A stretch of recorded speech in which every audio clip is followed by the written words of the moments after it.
everybody. Thanks so much for that introduction, Jason. That's really too kind. But today I'm going to dive into how UX can help blockchain games become mainstream.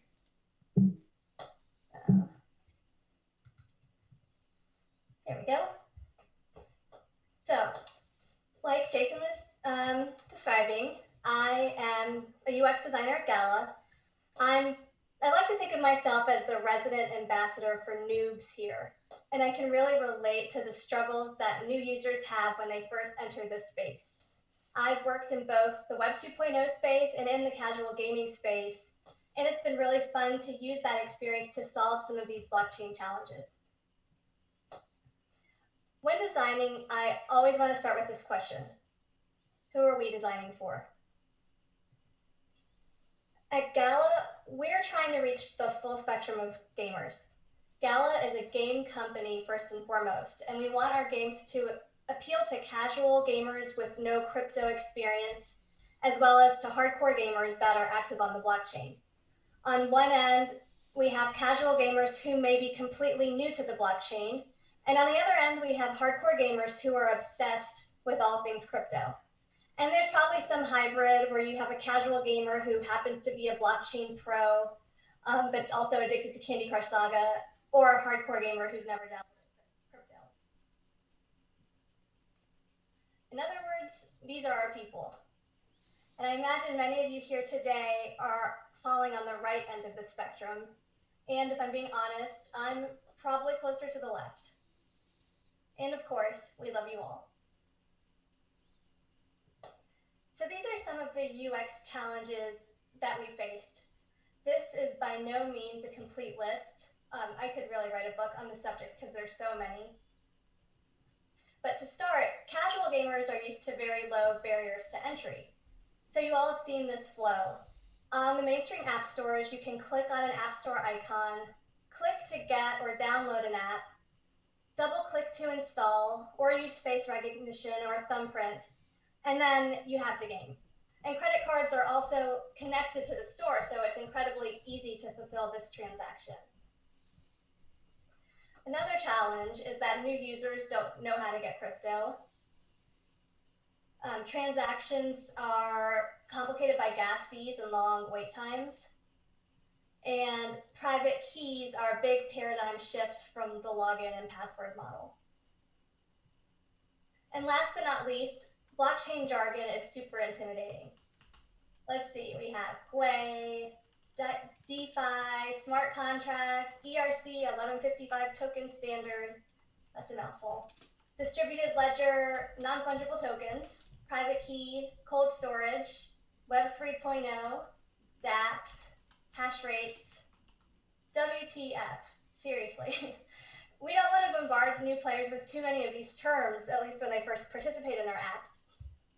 But once they get more comfortable, we can start to introduce some of these concepts. So here are some of the solutions we've come up with, and by no means have we solved every problem, and this is most definitely a work in progress.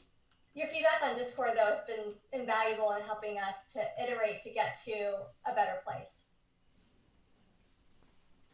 So to start, reduce barriers to play. Or in other words, let them play. In so many crypto gaming projects, it's difficult to actually get into the game to try it out. Maybe you don't know if you want to fork over your private information and set up a wallet just to play a game your friend told you about. Or maybe you see that you can sign in with MetaMask, but you don't even know what MetaMask is. So at Gala, new players can play Townstar instantly with no obligation to sign up. And this means anyone can play Townstar, no account or wallet required. Our new user flow to play a game looks like this. First, a player goes to our URL, then they click on a play button, and immediately they are loading the game. So this rivals the mainstream app stores, and it's very simple. Additionally, our games are playable on all devices. So Townstar is an HTML5 game that can be played from any browser on any device, and Gala is a progressive web app that can be added to a home screen from any device or platform. PWAs are discoverable, installable, and responsive, and they have a feel that rivals an actual native app. gamer does decide to commit and create an account, we present complex choices gradually. So a player can create an account in phases.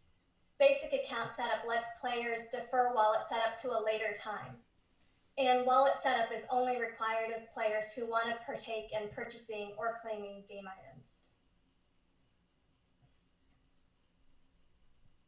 So using friction. Through the process of setting up a wallet is cumbersome, we feel it's our duty to guide players away from errors in order to prevent mistakes. So we build in checkpoints along the way that may seem annoying, but giving players full control of their own data is such a big responsibility, it needs to be fully transparent. Give users control and freedom. This one comes from Jacob Nielsen's usability guidelines, to geek out a little bit, which in a nutshell says users should be able to quickly correct mistakes or backtrack on choices made. Through the treasure chest, we are trying to present the notion of gas prices in a way that gives users the control to make choices and compare the gas cost of one item versus another. And this interface also provides an easy way to undo or cancel any choices that are made or abandon the process altogether. And this creates a really safe place for users to explore the impact of gas on the various NFTs they might have and then make informed decisions. Create familiarity with patterns. So since the blockchain is already so new to many players, it's best to avoid reinvention for its own sake. Familiar UI can provide a sense of comfort and control. We use the carousel pattern to make browsing games feel similar to popular app stores. And we use the activity feed pattern to make notifications about transactions and incoming items really easy to understand. And we also share some of the common patterns from other crypto sites for behaviors like sending and receiving coin. So through using these shared patterns, we can develop a common language that leaves people feeling confident, which ultimately can make them feel safe and secure. So just to wrap things up, our principles are reduce barriers, simplify new user flows, make content accessible, gradually introduce choices, use friction deliberately, freedom and control, and familiarity. We think that through simple UX and kick-ass games, we can usher in a new wave of blockchain players. Like that. So, does anyone have any questions? Jason, should I stop sharing and do video? No. Just you can if you would like to. That'd be perfectly fine. Go for it. Let's see. I'll play it. Okay, 1 second. You guys get to see Nina be amazing. There you go. Hey. Okay, so now what we'll do is, and by the way, Eric has hopped on this call as well, so he's hanging out there if he may want to add into some questions here. So let's go ahead and go to both the Periscope stream and the Discord for any questions that anyone may have. What do you guys got? And oh, by the way, Nina, I need to tell you that people are singing your praises, absolutely singing your praises in the comments. Thank you. So you are the person who makes all of this possible. Without you, we would all be a bunch of geeks, running into walls. What is your biggest challenge? Tom Guy would like to know. I think, well, like I was saying, the complexity of some of the jargon and some of the concepts can be really difficult to simplify. And I'm always trying to reduce an interaction to the fewest number of steps. And it's really challenging when there's so much of a financial side to it, and there's the customer data side. So you don't want to oversimplify and gloss over really important information. So that's probably the biggest challenge. What are some current projects that you think have particularly good user experience?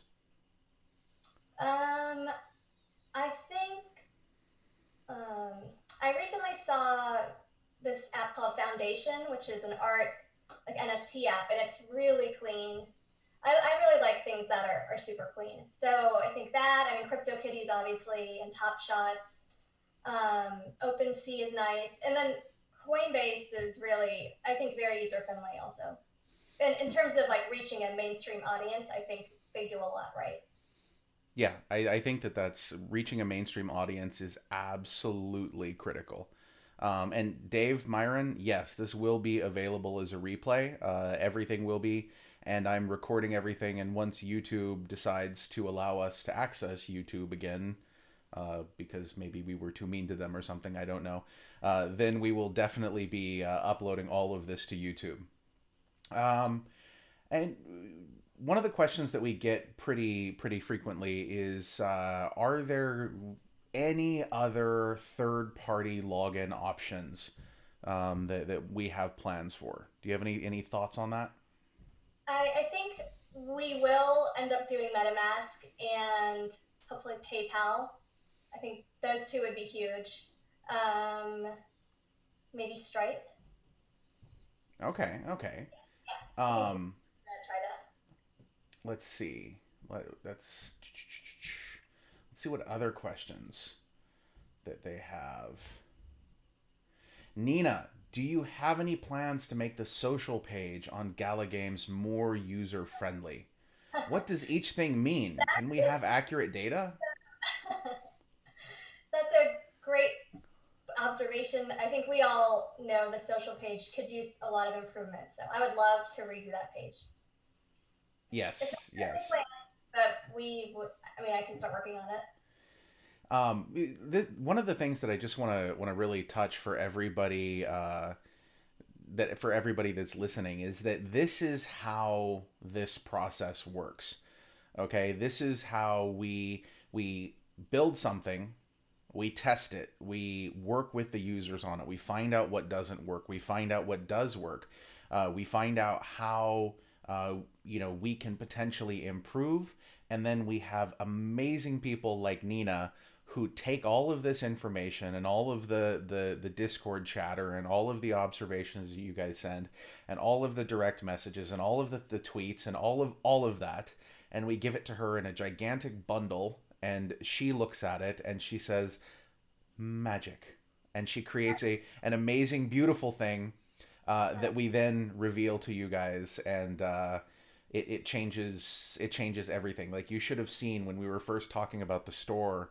I made that really clunky thing that was really terribly embarrassing, and she's like, no, we must make it better, and she made it better, and now it's beautiful.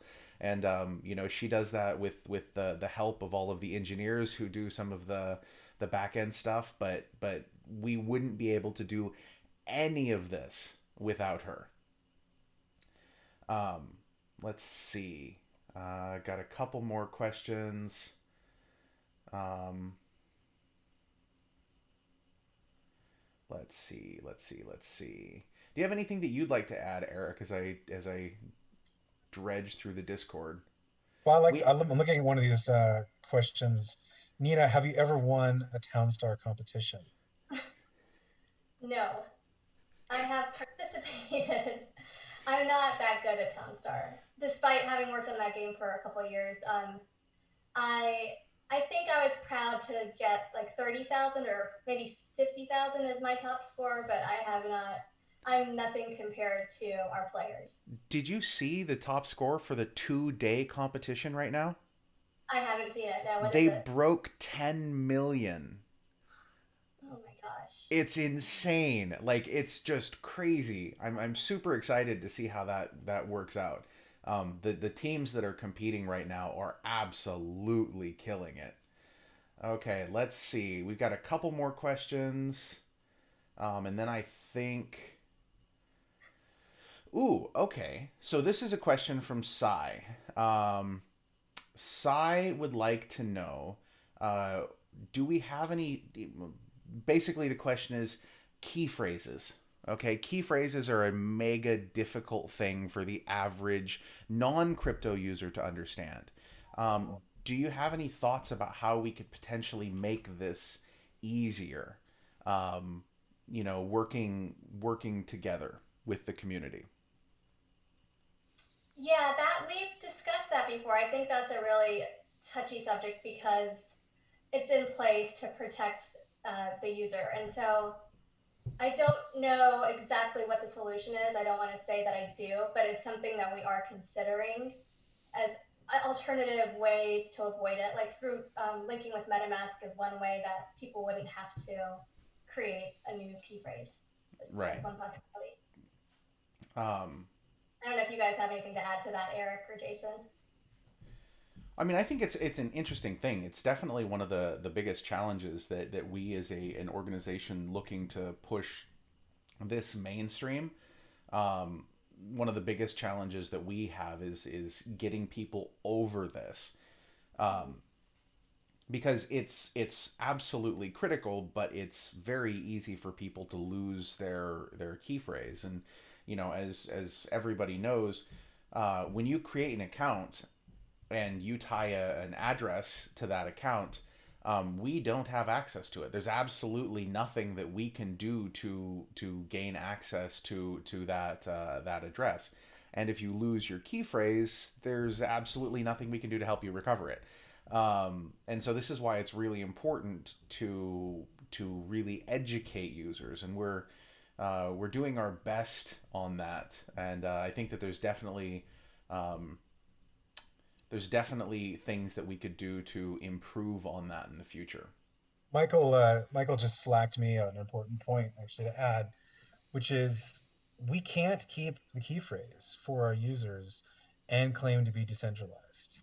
So there's all these issues around um, money laundering and money transmittal that we need to be really careful around. We need to be very conscious of.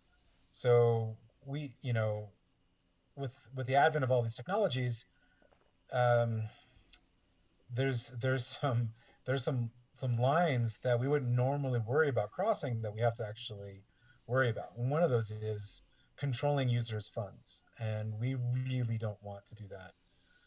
The last thing we want is FINRA to come over and say, "Hey, tell us about your anti-money laundering technology and strategies," and we just don't want to go there. Yeah, absolutely, 100%. Okay, is there anything you guys would like to add before we kind of close up and we get ready for price? Uh, Myrtle wants to know, when are we planning on integrating different languages? I think that that's definitely something that we will probably be doing in the future. It just requires uh, everything to be really polished and kind of in a fairly complete state in English before we move on to that. Does that make sense, Nina? I think so. Yeah, it's absolutely a goal of ours. We don't have a specific date planned, but it's been talked about many times.